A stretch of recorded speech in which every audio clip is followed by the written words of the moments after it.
তাই বলে বাইয়া ডাকা যাবে না? আমি বললাম না যাবে না। সে বললো হোয়াট রাবিশ। এমনিতেই বাইয়া বলছে মেজাজ খারাপ, তার উপরে বলে রাবিশ। মেজাজ চুঙ্গে উঠে গেল। মেয়েটির হাত ধরে সরাসরি ওদের বাসায় গেলাম। তারপর বললাম মা বের হও, চিৎকার শুরু করলাম। কিছুক্ষণ পর মেয়েটির বাবা মা বের হলেন। আমাকে তাদের মেয়ের হাত ধরা দেখে বললেন, এই ছেলেকে তুমি আমার মেয়ের হাত ধরে আসো কেন? আমি হা হা করে বললাম, চিৎকার করবেন না চৌধুরী সাহেব, আমি আজ থেকে এই মেয়ের ভাই, সেই হিসেবে বাসায় এসেছি, আমাকে আমার সম্পত্তি বুঝিয়ে দিন, আমি চলে যাব। চৌধুরী সাহেব বললেন মানে? আমি বললাম মানে হলো আপনার মেয়ে আমাকে পাবলিক প্লেসে বাইয়া বলেছে, সেই হিসাবে আমি তার ভাই, আর এই বিশাল সয় সম্পত্তিতে আপনার মেয়ের ভাগ আছে, সো আমি ভাই হিসেবে ওই সম্পত্তির দাবিদার। চৌধুরী সাহেব বললেন, এই ছেলে কি বলতো পাগলের মতন এসব? আমি বললাম আমাকে পাগল বলবেন না, আমার চৌধুরী ন্যায্য পাওনা আমার ফেরত দিন, আমি চলে যাব।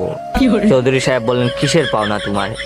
আমি বললাম এই বিশাল সম্পত্তির অর্ধেক আমার, নইলে আমি